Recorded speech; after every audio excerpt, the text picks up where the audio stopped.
Hello everybody and welcome back to a brand new video on the Infinite Baffled channel. My name is Niall and it feels good to be saying that again because some of you may have noticed there has been a bit of a hiatus here on the channel. We've not done a video in just over a couple of months, so I do apologise for absolutely disappearing on you all. It was just a crazy time period and just didn't quite manage to find the time to get these videos up, so I do apologise. I'm really excited to be back behind the camera talking to you all about hi-fi. And today we're coming back strong with the Wiim Sound Smart Speaker.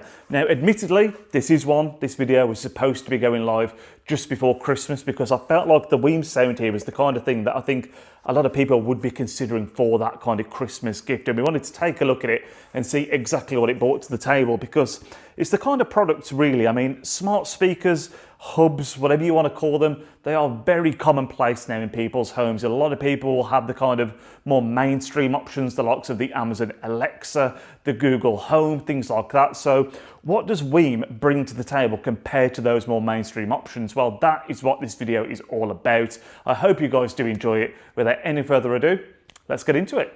So I think the first thing that I want to talk about really when it comes to the Wiim Sound is just the design, the aesthetics, the overall, just how it looks, how it feels. And I think to anybody that's ever seen a smart speaker before, which I think is pretty much, everybody out there watching this video, I would think, you're not going to be, too shocked at this. It's a tube kind of shape. It comes in white and black. It's a very clean design. If you've seen a Google Nest before, if you've seen an Amazon Alexa before, it's not going to be too much of a surprise what you're looking at here. It's designed to be something that fits in the home, be relatively neutral, and the Wiim does a great job of that. Now, what does separate this, I think, to many of the other smart speakers that I've seen is, firstly, the really easy to use intuitive touch panel on the top, which works like an absolute dream, but perhaps more so, and potentially even could be my favourite feature of the whole thing. It's just this little porter cabin screen here on the front, and not only does it show the time, it has a really nice clear LCD display that shows, a clock. There's loads of different backgrounds you can choose. You can put your own images on there if you want, and yes, that is wonderful. But what I really love is the fact that when you're playing music, it actually shows the album art from what you're playing. And for anybody that's seen any video I've done on the channel, you will know that I'm a sucker for a device that shows the album art. So the fact that something like a smart speaker, like the Wiim Sound here, does that and offers that, to me, an absolute win already. I think as a design, it is absolutely brilliant. I think obviously on this channel, we talk a lot about products in terms of what they give to the hi-fi world and what the device can offer in terms of sound quality, musicality. But let's not forget that when it comes to products like smart speakers here, people aren't using these just for listening to music. It's very much something that's going to be part of someone's daily routine. I personally own a little Amazon Alexa Dot, literally like the cheapest, most simple variant of what they have. And it's great because I use it every day for setting alarms, setting timers, checking the weather, all that kind of stuff. It gets used for on a daily basis. And I think a lot of people's concerns in going for something like the Wiim is that maybe you would lose some of that functionality, but it's actually pretty much the opposite, because when you go for an Amazon product or an Apple product or a Google product, you're kind of funneled down the route of that brand. Whereas with the Wiim, you actually have access to both Amazon Alexa, you have the Google Assistant, it has all of that AI goodness built in. So yes, you can use it as a speaker. Yes, it looks brilliant, but you're also not losing that day-to-day functionality. So whether you wanted to be setting an alarm, whether you want to be setting timers when you're cooking, whatever it might be, the Wiim Sound does also support that, which is very important to note. Focusing back a little bit more on the musical side of things though, now you do have, I'm pleased to say, support of the big hitters when it comes to the Connect apps. So what I mean by that is that Spotify Connect, Tidal Connect,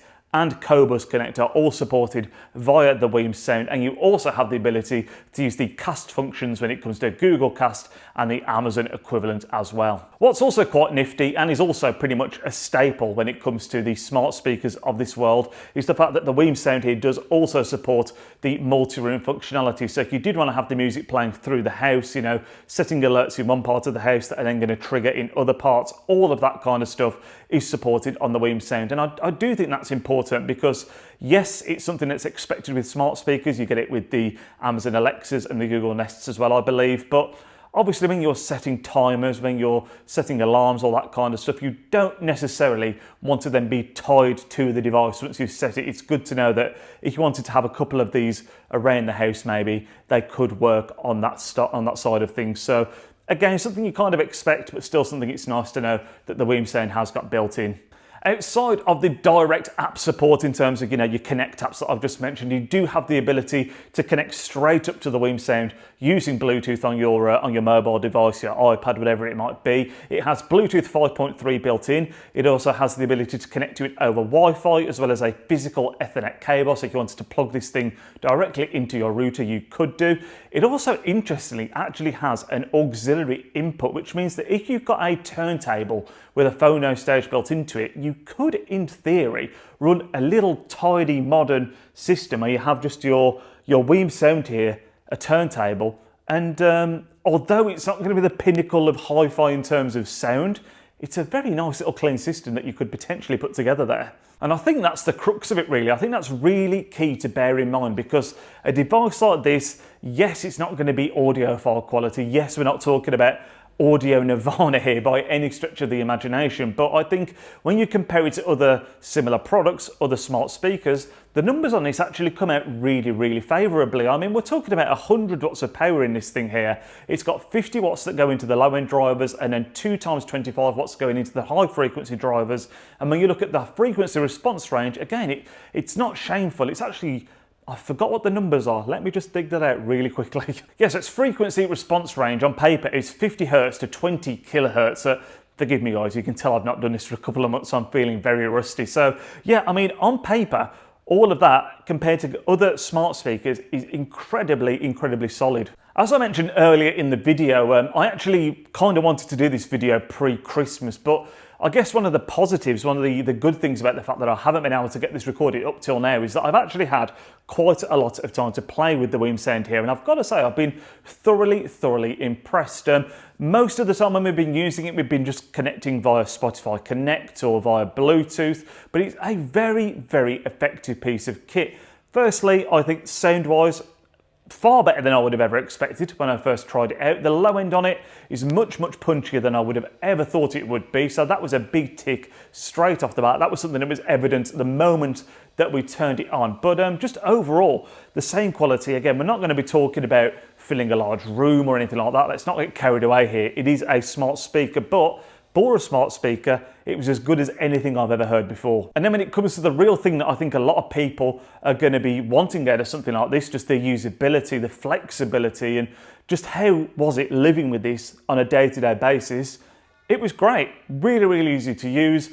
As you might expect, because of the kind of built-in Google, the built-in Alexa stuff, it all just works absolutely flawlessly. And then you've also got, on top of all that, of course, something I've not mentioned yet, the support of the Wiim app, which is also a very good piece of software in itself. And I would almost say, let's imagine this was just identical to an Alexa, to a Google Cast.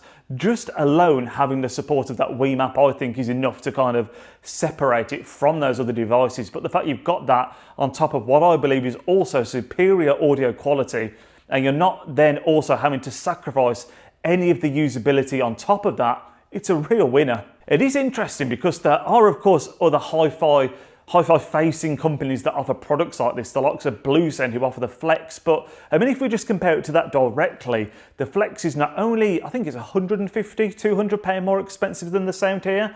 And I don't really think you get a lot more, if anything more, for that 150 to 200 pound increase, because everything you could possibly want a sound hub, a smart speaker to do, the Wiim Sound offers, and does so at a really good level, especially at the price point that it's at. And I think when you think about what this product is aimed at, who it's aimed at, I think it ticks a lot of boxes, because does it work as a lifestyle product, as a home product, something that all of the family can use at home on a day-to-day basis, doing those kind of routine things that you use a smart speaker for?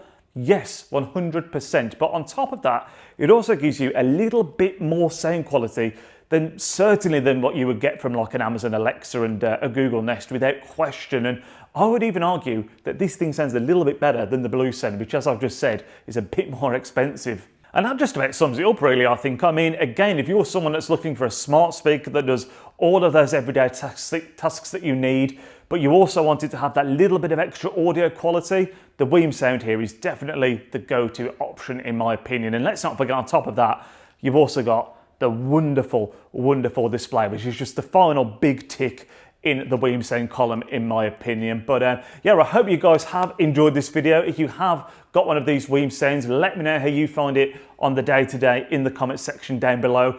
This video has honestly taken me so much longer to record than would normally be the case because I feel so rusty doing this. It has been a while, so please bear with me. I hope you have enjoyed the video, as I said, guys, and we will catch you all in the next one. Have a wonderful rest of your weekend.